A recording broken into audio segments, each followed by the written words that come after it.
Hi friends, welcome back. तो चलो देखते हैं how did they track Khomeini. ओए होए, वही तो कि कैसे ट्रैक किया, कैसे इन्हें पता था कि सारे लीडर्स अब यहाँ पर मीट करेंगे और उस टाइम सीधे उस टाइम वहाँ पे अटैक कर दिया। चलो देखें कि क्या इन्फॉर्मेशन लीक हुई है या बताई गई है। तो वीडियो शुरू करते हैं। वीडियो शुरू करने से पहले अगर आप चैनल पर नए हो और आपने अभी तक सब्सक्राइब नहीं किया तो जल्दी से पहले सब्सक्राइब के बटन और बेल आइकन को क्लिक कर लो ताकि आपको हमारे सारे न्यू वीडियोस के नोटिफिकेशन मिल जाए जैसे हम अपलोड करें। अगर आपको वीडियो पसंद आता है प्लीज लाइक एंड शेयर। चलिए शुरू करते हैं।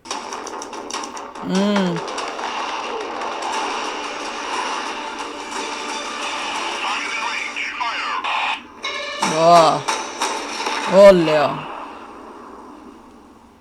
मतलब देखो, और दिखा रहे हैं कि अंदर अंडरग्राउंड किसी बंकर वंकर में मीटिंग हुई है, कोई बाहर बार भी नहीं हुई। एक ऐसा आदमी जो पिछले 36 सालों से दुनिया के सबसे प्रोटेक्टेड इंसानों में से एक था। जिस बंकर में वो रहता था वो इतना डीप था कि लिफ्ट को 5 मिनट लगते थे नीचे पहुंचने में। मल्टीपल लेयर्ड सिक्योरिटी, हजारों गार्ड्स, एकदम इम्पॉसिबल टारगेट। लेकिन हैक्ड कैमरा, सैटेलाइट इंटेलिजेंस, इन सब का यूज करके मोसाद और सीआईए ने 28 ऑफ फरवरी 2026 को मिसाइल एग्जैक्टली वहीं गिराई जहां खमैनी खड़े थे। और ये कोई लक नहीं था, इसके पीछे दसियों साल की प्लानिंग लगी हुई थी। और ये सारी चीजें की कैसे गई हैं, स्टेप बाय स्टेप मैं आपको बताऊंगा। वाह,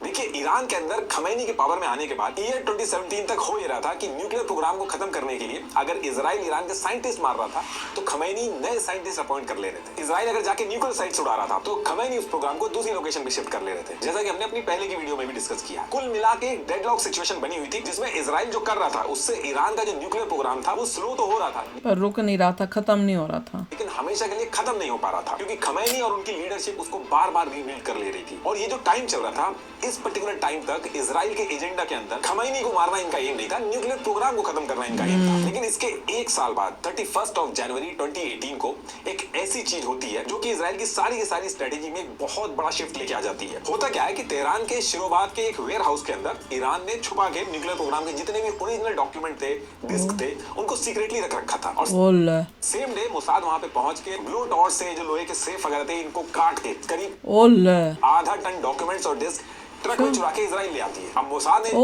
जो डॉक्यूमेंट हाइस्ट की, इससे इजराइल को एक रियलिटी चेक मिला। इन डॉक्यूमेंट्स के अंदर इजराइल को बहुत सारी चीजें पता चली। ईरान की ऐसी सीक्रेट अंडरग्राउंड लोकेशन के बारे में पता चला जिनके बारे में इजराइल को हवा तक नहीं थी, सैटेलाइट से भी नहीं दिखती थी। मोसाद के इतने सारे सीक्रेट एजेंट ईरान के अंदर होने के बाद भी खमेनेई और उनकी चुनिंदा लीडरशिप के ऑर्डर पे बहुत ही सीक्रेटली ये सारी चीज चल रही थी। तो अभी तक तो इजराइल का एक ही फोकस था कि ईरान के न्यूक्लियर प्रोग्राम को खत्म करना था। लेकिन ये जो इंसिडेंट हुआ और जो चीजें यहाँ से बाहर आई, इसके बाद इजरायली वॉर कैबिनेट को रियलाइज हुआ कि बार बार न्यूक्लियर साइट्स पे बॉम्ब गिराने से परमानेंट सॉल्यूशन नहीं मिलेगा। जब तक खमेनेई और उसकी कोर टीम इंटैक्ट है, ये न्यूक्लियर रीबिल्ड करते रहेंगे। और यहीं से खमेनेई को एलिमिनेट करने का फेज शुरू होता है। लेकिन बात यहाँ पे ये थी कि खमेनेई कोई आम आदमी नहीं था कि इजराइल ने आज फैसला लिया और कल जाके खमेनेई को मार दिया। खमेनेई एक आदमी नहीं था बल्कि पूरी कंट्री का एक सिंबल था। खमेनेई को ऐसे ही अगर कोई मार देता तो ये बहुत बड़ा ट्रिगर बन जाता और फिर इसके बाद चीजें एक इंसान को मारने तक लिमिटेड नहीं रहती बल्कि फुल स्केल वॉर में कन्वर्ट हो जाती। इजराइल के सामने इंटरनेशनल लॉ का इशू खड़ा हो जाता, पूरी दुनिया से पॉलिटिकल बैकलैश आता। तो बिना यूएस को साथ लिए और दुनिया में एक पॉलिटिकल ग्राउंड तैयार किए बिना इजराइल खमेनेई को मारने का रिस्क नहीं ले सकता था। अब जब ये चीज थी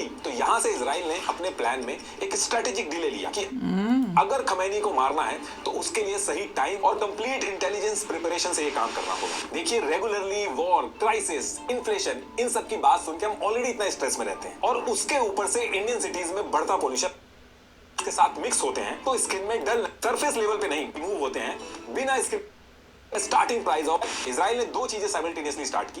सबसे पहले ग्राउंड प्रिपरेशन स्टार्ट की ताकि जब खमेनेई पे स्ट्राइक करने का टाइम आए तो इजराइल के पास real time location, movement patterns, bunker access, security protocols, पूरा का पूरा ब्लूप्रिंट रेडी हो। दूसरा, इन्होंने डिप्लोमेटिक प्रिपरेशन भी सेम टाइम पे की ताकि जब ये खमेनेई को एलिमिनेट करे तो यूएस इनके साथ खड़ा हो और इंटरनेशनल प्रेशर ना आए। फ्रेश इंटेलिजेंस इकट्ठी करना, ईरान की जो न्यूक्लियर रिकंस्ट्रक्शन के एविडेंस है उनको इकट्ठा करके दुनिया के सामने प्रेजेंट करके परसेप्शन चेंज करना, इन सारी चीजों पे भी काम स्टार्ट किया गया। अब देखिए, खमेनेई जो थे ये ईरान के अंदर जो तेहरान है उसके अंदर पेस्चर स्ट्रीट कंपाउंड जो था वहां पे रहते थे और इसके साथ साथ इस कंपाउंड के करीब 16 किलोमीटर दूर एक लावीजान एरिया था तो जरूरत पड़ने पे इस बंकर में जाते थे। तो ये बंकर बेसिकली ये जो पेस्चर स्ट्रीट कंपाउंड था और लावीजान वाला जो एरिया था इसके अंदर अपना इंटेलिजेंस इंफ्रास्ट्रक्चर रेडी करना इजराइल का बहुत इंपॉर्टेंट था क्योंकि यहीं पे खमेनी मिलते। तो इजराइल मिलिट्री इंटेलिजेंस की जो स्पेशल टीम्स थी जैसे यूनिट 8200 ये सब कहाँ से पता चल रहा है? और यूनिट 9900 और मोसाद के ह्यूमन इंटेलिजेंस ऑपरेटिव, इन सब की प्रायोरिटी अगले कई सालों के लिए अब पेस्चर स्ट्रीट सोर्स क्या लिखा था? सोर्स देखना था। वहां पे शिफ्ट हो गई। अब ये जो पेस्चर स्ट्रीट कंपाउंड है दुनिया के सबसे हेवीली गार्डेड एरिया में से एक है। अपने लोगों को घुसा के खमेनेई के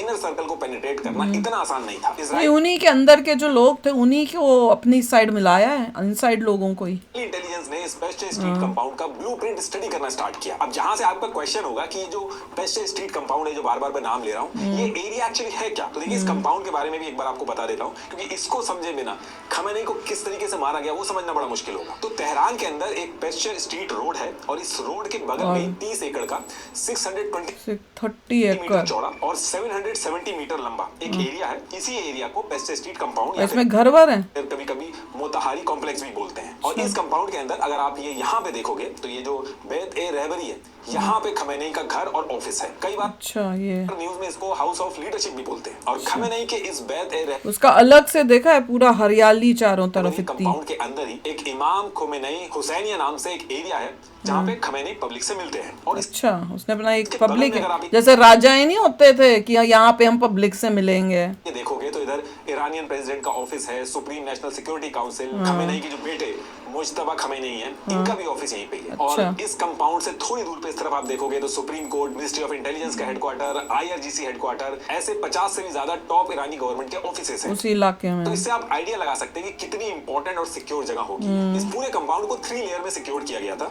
जो सबसे अंदर थर्ड लेयर है वो खमेनेई के घर और ऑफिस बैत ए रहबरी के 500 मीटर के रेडियस पे एक्टिव रहती है। वली ए अमर के जो गार्ड हैं वो इसको सिक्योर करते हैं। डायरेक्टली ये लोग खमेनेई को रिपोर्ट करते हैं, किसी और को नहीं करते। पता था उन्हें ग्राउंड से, जो है इजराइल को पता था ग्राउंड से तो ये सब घुस के बिल्डिंग तक अंदर घुस के करना तो इम्पॉसिबल है, सीधा ऊपर से मारा।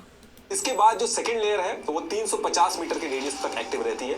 ऐसे ही फर्स्ट लेयर जो है वो कंपाउंड में जो इंडिविजुअल बिल्डिंग्स हैं उनको सिक्योर करती है। ईरान की जो सबसे कैपेबल और भरोसेमंद जो सिक्योरिटी फोर्सेस हैं वो यहाँ पे सिक्योरिटी देखती हैं। होता है जैसे अंसार अल महदी, रैपिड रिएक्शन यूनिट, नबी अकरम, अल जहरा, ये सारी सिक्योरिटी मिलके इस कंपाउंड के चप्पे चप्पे पे एक्टिव रहती है। और इस पूरे कंपाउंड के अंदर rotating cameras, frequency detection devices, mobile phone jammers, वो तो उसने सब लगाया होगा जो भी पॉसिबल होगा अपनी जान के लिए। लोहे के जाल और सारा सिक्योरिटी सिस्टम से लैस है ये पूरा एरिया। अब ये जो मैंने बताया ये तो पेस्चर स्ट्रीट कंपाउंड के ऊपर वाले सरफेस की बात हो गई। पेस्चर स्ट्रीट कंपाउंड 2 पार्ट में है, एक जमीन के ऊपर है और एक अंदर, दूसरा जमीन के नीचे भी। इस कंपाउंड के नीचे एक बहुत गहरा बंकर है और ये इतना सुनते जाओ गहरा है कि इस बंकर में नीचे पहुंचने के लिए 5 मिनट लगते हैं। ओ, इसी के नीचे बंकर है। मुझे लगा वहां पे जो दूसरी बिल्डिंग दिखाई थी उसने लवनीशला एल से नाम से, वहां पे होगा।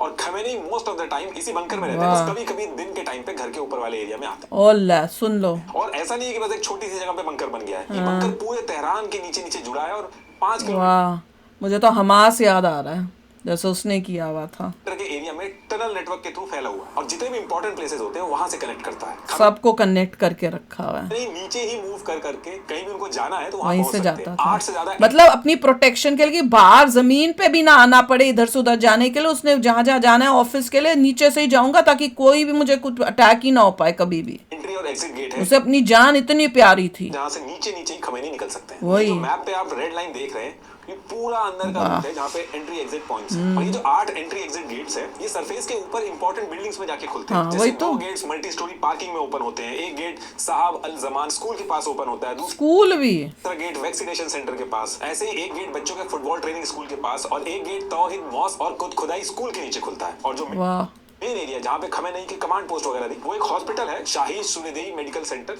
उसके जस्ट नीचे था। तो ये सारी चीजें बताने का बाप रे, सुन लो, वही स्कूलों के नीचे, हॉस्पिटलों के नीचे जरूरत पड़ेगी उसके जान पूछ के एंट्री एग्जिट को स्कूल में क्या जहाँ जिसको जरूरत पड़नी है स्कूल हॉस्पिटल्स यहाँ पे रखा गया था ताकि हमले से बचा जा सके और नीचे नीचे मूवमेंट की जा सके। तो जब ये इतना इंपॉर्टेंट एरिया है और खमेनेई भी यहीं पे है, पूरा का पूरा पावर सेंटर यहीं पे है, तो इजरायली इंटेलिजेंस का सारा फोकस इसी पेस्चर स्ट्रीट कंपाउंड और उसके आसपास जो लवीजान वाला एरिया है खमेनेई कभी कभी जाते थे कभी जाता। तो अभी जो पेस्चर स्ट्रीट कंपाउंड था इसके लिए इजरायली इंटेलिजेंस ने क्या किया कि मल्टी लेयर्ड इन्फिल्ट्रेशन स्ट्रेटेजी बना के इन कंपाउंड्स को इन्फिल्ट्रेट करना स्टार्ट कर दिया, जिसमें इन्होंने अलग अलग तरीके से इस एरिया को टारगेट किया। सबसे पहले ह्यूमन इन्फिल्ट्रेशन। खमेनी के इनर सर्किल में अपने लोगों को प्लांट करना स्टार्ट किया। कंपाउंड के अंदर जो मेंटेनेंस स्टाफ थे, इलेक्ट्रीशियन, प्लम्बर, क्लीनर्स, कुछ इजराइल ने अपने एजेंट्स प्लांट किए, कुछ रिक्रूट किए और कुछ खुद ही कॉम्प्रोमाइज हुए। और कुछ लोग को भी पकड़ा जो खमेनी की लीडरशिप के खिलाफ थे, उनको इजराइल ने हायर किया। ये लोग कंपाउंड के अंदर डायरेक्टली नहीं जाते थे, लेकिन कंपाउंड के आसपास रह के फूड डिलीवरीज, जो वो छोटे मोटे कंपाउंड से वेस्ट निकल रहा है उसको उठा के देखना उसमें कुछ है कि नहीं,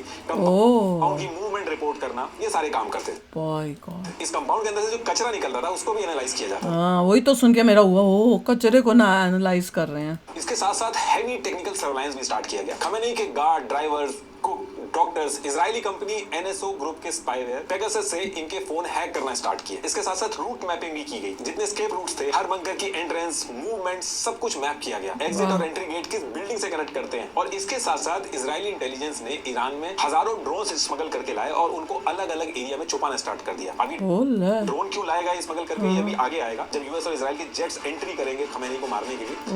ड्रोन्स का भी कुछ था पार्ट, तभी वाला पार्ट आएगा। तो ये सारी चीजों की प्रिपरेशन चल रही थी और जब ये सारी चीजें चल रही थी तो इसी टाइम पे इजरायली इंटेलिजेंस के हाथ बहुत इंपॉर्टेंट चीज हाथ लगती है, जो सबसे बड़ी गेम चेंजर निकलती है। एक्चुअली होता क्या है कि ईरान ने पूरे तेहरान और इस कंपाउंड में हर तरफ चाइनीज कंपनी के टीएनडी और चाइनीज ये भी के कैमरास लगवा दिए थे। इन कैमरास के थ्रू प्रोटेस्टर्स पे नजर रखी जाती थी और बाकी सिक्योरिटी रीजंस भी थे। लेकिन इसमें दिक्कत ये हुई कि इन कैमरास के अंदर एक रिमोट कोड एग्जीक्यूशन बग था, जिसकी वजह से होता क्या था कि अगर इन कैमरों का फर्मवेयर यानी कि सिस्टम सॉफ्टवेयर अपग्रेड ना करो तो कोई भी हैकर रिमोटली इसको हैक कर सकता है। तो इजराइल की यूनिट 8200 ने इस बग के होने का फायदा उठाया और ईरान की गली, चौराहे, office, traffic cameras including hack कर लिया। पेशे स्ट्रीट कंपाउंड, इनके कैमरास हैक कर लिए और यहाँ से सारी की सारी रिकॉर्डिंग इजराइल में पहुंचने लगी। और इसके बाद इन्होंने पेशे स्ट्रीट कंपाउंड को सिर्फ जमीन से ही नहीं आसमान से भी घेरना चालू किया। इजराइल की सैटेलाइट फ्लीट ओफेक 13 और 16 ये रेगुलरली पेशे स्ट्रीट कंपाउंड के ऊपर से निकलती थी और छोटी से छोटी मूवमेंट को भी ट्रैक करके इजराइल तो निकलती क्या थी, वहीं खड़ी क्यों नहीं कर सकते, के पास भेजती थी। और इस चीज में यूएस ने भी इजराइल की मदद की। यूएस की KH-11 कीनोट सीरीज सैटेलाइट इतनी प्रिसाइज थी कि 500 से orbit at the same speed ना, then you will always be stationary उसी पे। इतना पता चल जाता है फिर 100 किलोमीटर ऊपर से पेशे स्ट्रीट कंपाउंड के पास वाले एरिया में किस बिल्डिंग की रूफटॉप पे कौन सा एंटीना लगा है, गाड़ी की नंबर प्लेट क्या है, वाह, ये सब पता कर लेती। ये यूएसए वाली इतनी ताकतवर है कि नंबर प्लेट तक पता कर लेगी। इनकी ये सैटेलाइट ऑब्जेक्ट की परछाई से हाइट वगैरह भी कैलकुलेट अल्लाह बाय गॉड करके इजराइल को पिन पॉइंट इंटरनेट सोचो ऊपर कहाँ। और सबसे बड़ी गेम चेंजर थी ओरियन सैटेलाइट। ये क्या करती थी, जब भी कंपाउंड के अंदर का कोई कमांडर अपने गार्ड से बात करता था या वो भी सुन सकते हैं। ये तो मैंने एक मूवी में भी देखा, बताया था ना कि ये टेक्नोलॉजी है यूएसए के पास। फिर IRGC ऑफिसर अपने वॉकी टॉकी पे ऑर्डर देते थे या फिर सैटेलाइट पे फोन कॉल करते थे, तो ओरियन सैटेलाइट इन सारी चीजों को पकड़ लेती थी और पकड़ने के बाद ये सारे सिग्नल्स ऑस्ट्रेलिया के डेजर्ट के बीचों बीच एक CIA की सीक्रेट मिलिट्री ओला ऑस्ट्रेलिया के लोकेशन थी पाइन गैप, यहाँ पे सारा डेटा प्रोसेस होता था।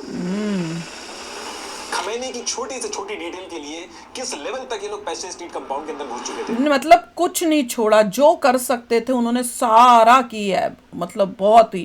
इस बात का अंदाजा आप इस चीज से लगा सकते हो कि एक ex-CIA ऑफिशियल ने द गार्डियन को ये बताया था कि इस कंपाउंड में ये लोग खाना क्या क्या मंगाते हैं। ये इन्फॉर्मेशन तक इजराइल लाइव पहुंची। वाह। और ये सारी चीजें इजराइल और यूएस जो कर रहे थे, ये ऐसा नहीं था कि ईरान को पता ही नहीं था कुछ। ईरान की भी इंटेलिजेंस पूरी तरीके से एक्टिव थी। अच्छा।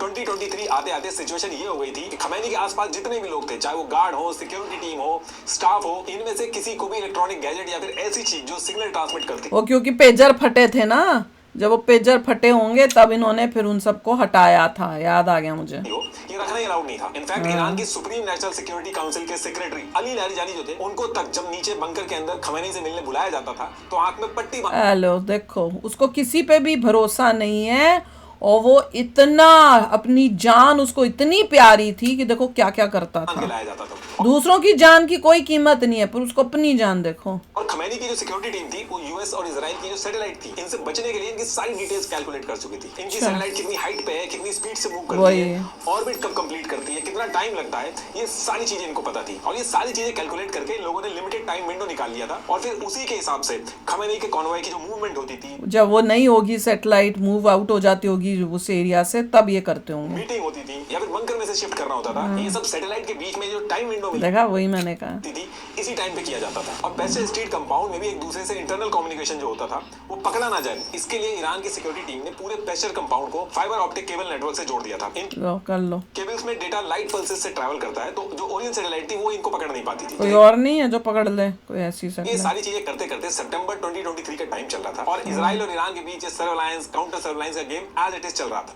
लेकिन इसके नेक्स्ट मंथ 7 अक्टूबर 2023 को हमास ने इजराइल पे हमला कर दिया।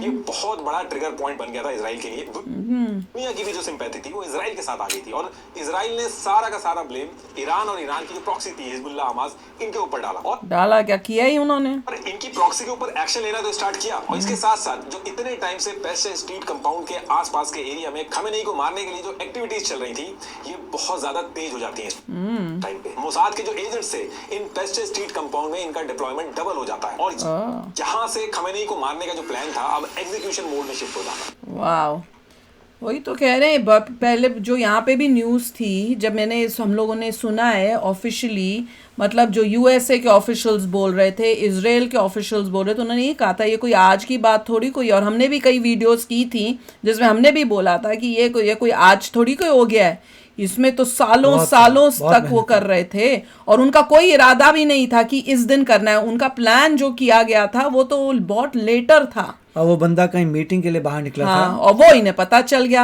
और उन्हें ये पता चला कि जब मीटिंग होगी तो सारे ऑफिशियल्स इसमें होंगे, सारे थे। हाँ, मेन सब ने मिलके वो मीटिंग होनी है। छोटी सी गलती कर दी इसने, मीटिंग कर दी, लोगों को पता चल गया, वो तब हुआ है। बंकर में बैठा रहता तो बच जाता। नहीं, प्लान तो बहुत बाद का था, 1 महीने बाद का था। जब ये पता चला कि ये मौका है तो सब कुछ को फास्ट फॉरवर्ड करके किया। इतना पता चल गया बंकर में नहीं उड़ा सकते थे, ही हैड टू बी ऊपर। तो ऊपर जब मीटिंग हुई तब उड़ाया, मुझे ऐसा लगता है। मुझे नहीं लगता है कि बंकर तक पहुंचवाए होंगे। मुझे भी ऐसी, शायद अब मुझे याद नहीं आ रहा, इसलिए मैं देख रही हूँ कि किया कैसे, क्योंकि पूरी डिटेल्स तो हमें नहीं पता। मुझे लग रहा है थोड़ा बताया था जो ऑफिशियल्स ने उस टाइम बताया है, पर कमाल ही है भैया, कमाल। और चाइना के, वो इतना पता था कि चाइना जो कैमरे कुमरे उनको हैक किया था इजराइल ने, ये नहीं पता था वो चाइनीज कैमरे थे और उसमें ऐसा था। मेरे को नहीं पता, मैंने इतनी डिटेल में नहीं पढ़ा इसके बारे में।